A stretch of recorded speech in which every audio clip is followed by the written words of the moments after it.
Greetings, everyone. This is Rock and Roll Spot Comic Show with the weekly comic book roundup. We've covered this week's Marvel books as well as this week's Batman books. Now it's on to this week's non-Batman DC books. Kicking things off with, actually, last week's Crush and Lobo #4. So, I don't know why it is I didn't get Crush and Lobo last week. I don't recall seeing it at the shop. Yeah, I know it was released, but I don't recall seeing it at my shop. Maybe it was just kind of a shipping problem, showed up late, whatever. Anyway, not the point. So, where we left off.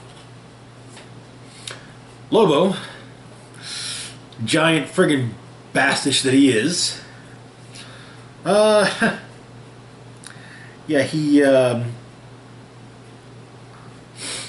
conned his daughter into Crush, and his daughter Crush into visiting him in prison, saying that, he's been going through therapy, and he kind of like to talk to him. Maybe the therapy not even maybe they could do like a group therapy type, or a parent kid therapy type of thing, or maybe she could at least consider the therapy herself. And so she goes to see him, and well, the whole thing was a setup. And yeah, he and Lobo escaped, replacing it with and Crush was stuck in dealing, and basically Crush was forced to take his place. So yeah, she's not too happy. Turns out that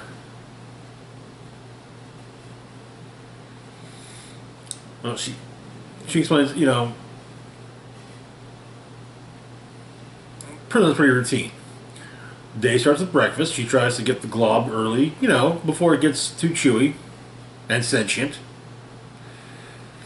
She gets attacked by Brock, a former member of the Sinestro Corps. And, well, she is Lobo's daughter, so she whoops his ass. She does weight training, art, including doing a picture of Katie, her ex-girlfriend.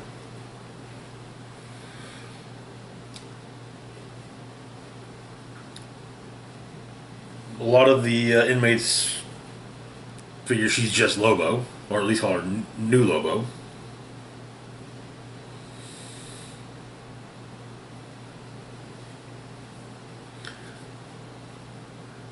But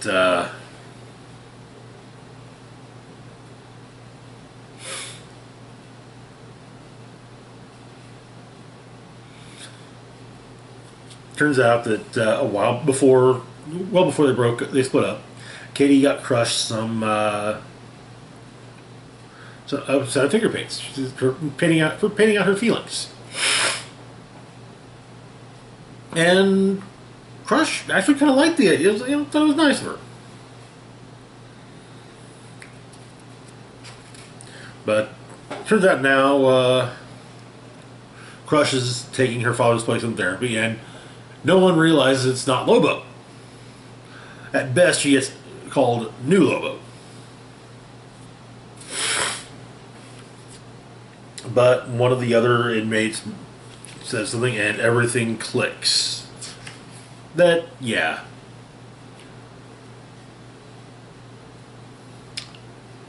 Lobo basically just used all the therapy buzzwords to convince her to come visit him and so he could break out and leave her in his place. So she gets thrown in solitary. Gets out of solitary, finds a big mean guy, starts a fight. The two of them mess each other up pretty good, end up in the infirmary. Crush apologizes.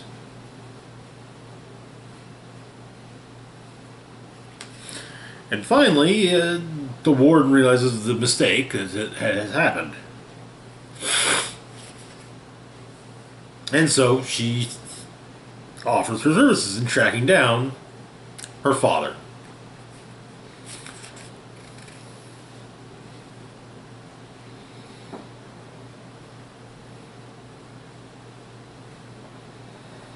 but she has 50 Earth hours to do so, or the tracking watch she's been given will blow her up. And the warden's fairly certain. The robot warden is fairly certain that even her Zarnian healing abilities will not be not be of any use against the explosives. So.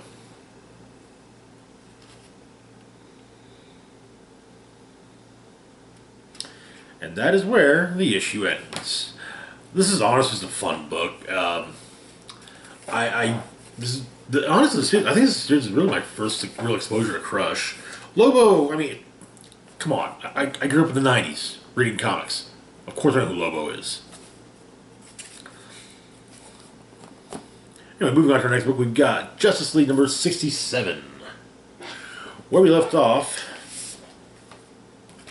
the Justice League was having a time of dealing with an alien warlord. Meanwhile,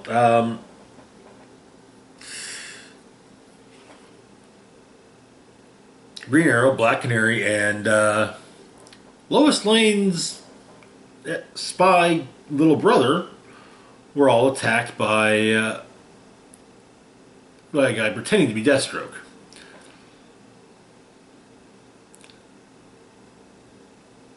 But,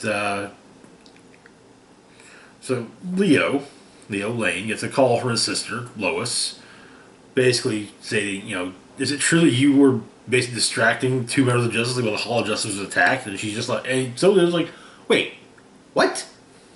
Yeah. So,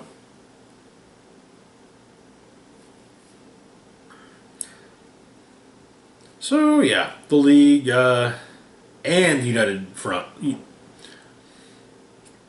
and the United Order go after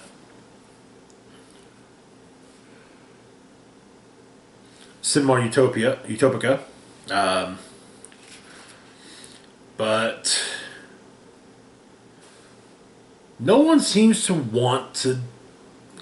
Batman knows exactly what to do to stop Utopica. But yeah, Superman's not doesn't want to do that. We also get introductions to the various members of the United Order. First off, we've got Hawkslayer, Commander Torku Nodu, highest ranking guard Thanagarian soldier. Then we've got Prince Zarep, Tamaranian, Tamaran, next in line to the Western Throne of, I can't entirely read that. Wittadell, I believe? We have a Dominator, a QQ class warrior of the Dominion's highest regard. The size of the forehead circle indicates his ultimate moral authority as conceived in Dominion law. But, like I said, the League and the United Order are having no luck stopping Utopica, but, well, Batman goes to get what's necessary to do so. Next up, we've got Divino of Daxam, recruited to lead the Daxam Mega Forces against, after she single-handedly ended the lunar conflict of Sector 4579. The United Order was actually her idea. Daxamites, for those unaware, Daxamites are fairly similar to Kryptonians. A lot of the same perks under Yellow Sun. Different weakness, though. But, turns out that the weapon that Batman is suggesting be used against Sinmar Utopica is the Phantom Zone projector. And he does so, exiling Sinmar into the Phantom Zone. Basically, all the power that the League and the United Order are exerting to take down Sinmar is simply making him stronger. So, by putting him in the Phantom Zone, well, yeah, can't attack. All that power goes away once he uses it. Superman's not happy about it. The League is actually kind of split on whether or not Batman did the right thing. Seems like Hawk Girl, Black Adam, Green Arrow, and Black Canary, possible to Aquaman,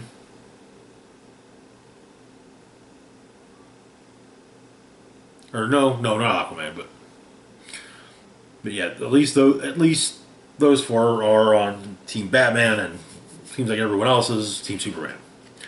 That said, the United Order has decided that they should actually have the Phantom Projector. And so any argument about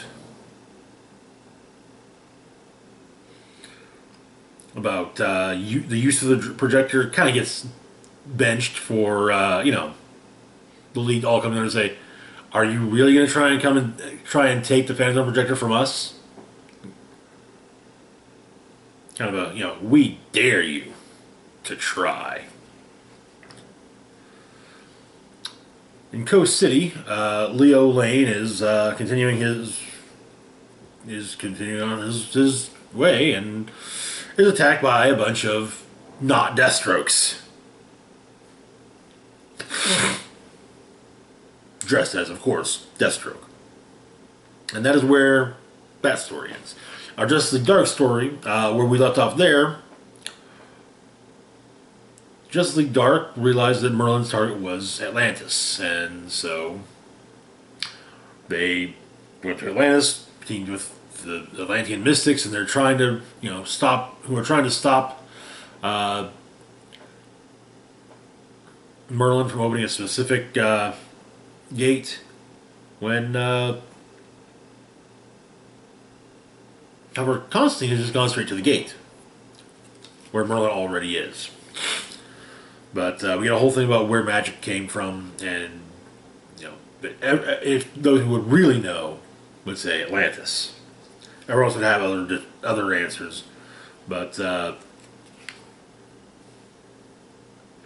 Constantine and Merlin discuss the old Atlan Temple, or Templus in Atlantis, while Aquaman and Justice League Dark deal with the various mystical creatures that Merlin has summoned. Of course, it helps that when you've got someone who can command aquatic life, well, yeah. But,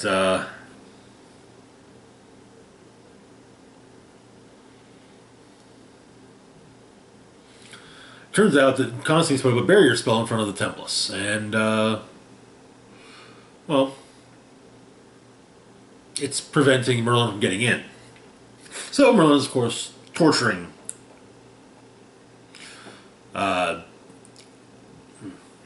Constantine to take it down. Doesn't want to kill Constantine, after all. He'll have a use for Constantine later. And Constantine really is no match for Merlin, but you know who might be a match for him? Zatanna, who's just shown up and is not happy to see Merlin attacking Constantine. And that is where the issue ends. I kind of had to roll my eyes at one of the headlines I saw early in the week concerning the A story. Saying Justice League sets the stage for DC Civil War. Like, no. Just like yeah, they did. The team was kind of split over the Phantom Projector, but then it's like, as soon as United Order is like, yeah, we'll take that. And it's like, will you now? You think you will? That's nice. The B story, man, I really just wish that they wouldn't have, when they restarted all of the various books, we would have just gotten a Justice League Dark ongoing. I'd find it much more fun to read than just the backup stories. But I mean, you could have backup stories for other stuff going on with the League, or a League B team, whatever. But yeah. Anyway, either way, it was good. It's a good issue. But moving on to our next book, we've got... Oh, excuse me. Oh. Oh, God. Justice League Last Ride, number 5. Where we left off in Justice League Last Ride...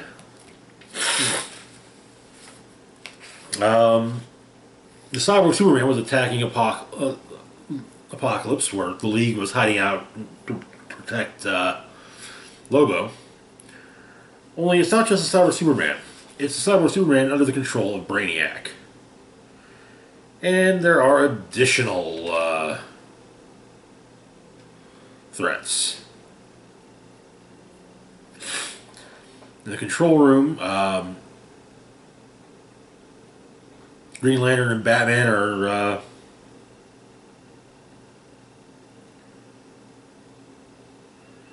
trying to get the defenses up and running, but something looks a bit odd to Hal in the control room. In space, Mongol and Wonder Woman are having it out. Turns out Mongol was not actually there for Lobo.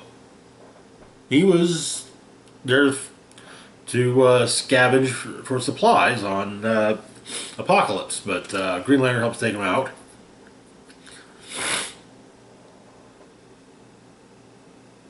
And Wonder Woman leaves him adrift in space.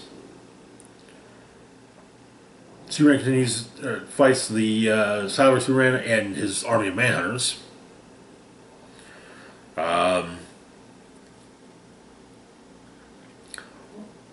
strange door opens within the control room, revealing a chamber filled with clones of Darkseid. We then have a flashback.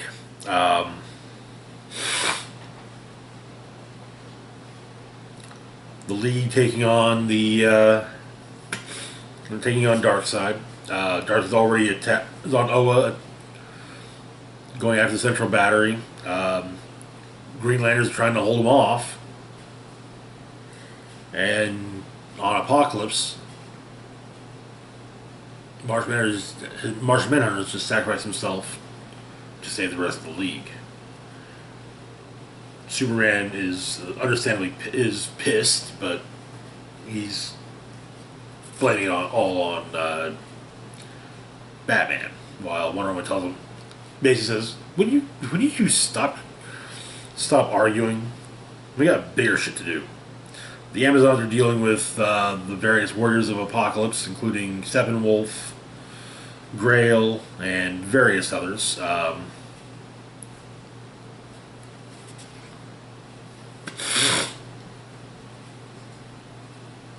When the Trinity leaps in head first, but Darkseid has made it to the Central Battery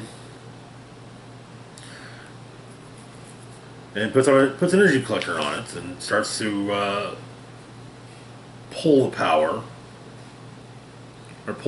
out of the battery, but Hal tries to stop him, but the battery explodes, seeming, catastrophically, probably doing quite a bit of damage to Oa, and that is where the issue ends.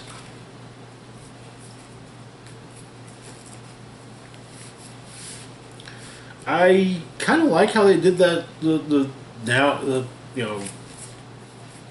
present and past sections, as rather than jumping back and forth constantly. It's like, okay, first half of the book is now, last half of the book is then. And moving on to our last book of the week, we've got Rorschach, number 12, the finale of the Rorschach miniseries. Where we left off, our investigative protagonist had discovered that the plot to assassinate Senator Turley had actually originated from within the Turley campaign. It was a ploy to make Redford look bad, so that to basically make it an easy win. So the investigator goes to talk to Turley, goes along with his contact within the Turley campaign.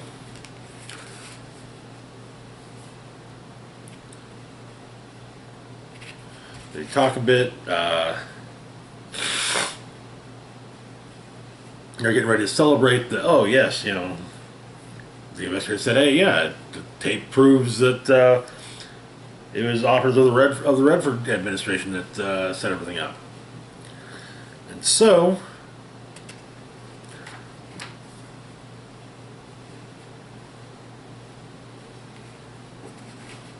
as they talk,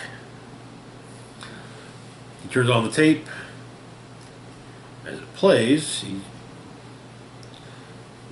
just then goes in and turns the volume on it up. Having killed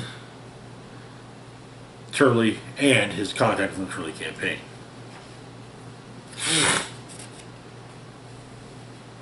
But the tape player is turned up with a recording of one of Turley's speeches. He wipes his hand off, wipes himself off, puts on his overcoat and leaves. And basically explain, they heard the tape, but they want to practice speech, so,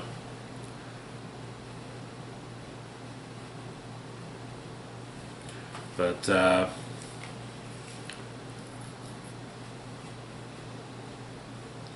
he heads out to a theater and ends up going to watch Pontius Pirate. And the issue ends with him eating popcorn while having arrived late to a showing of Pontius Pirate, War of the West Indies.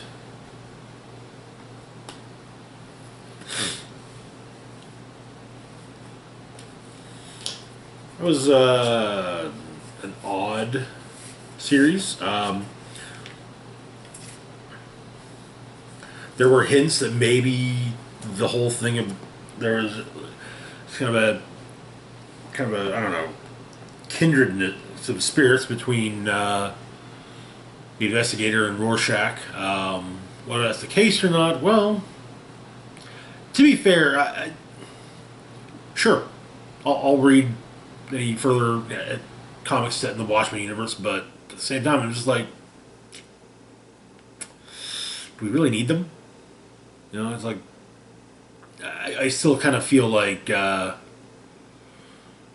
Watchmen's basically just something that every few years DC decides, hey, we're gonna milk this for some cash right quick. But it was not a bad series. I don't know. I guess I had no idea what really to expect. So, and it was odd, but generally speaking, in a good way. But anyway.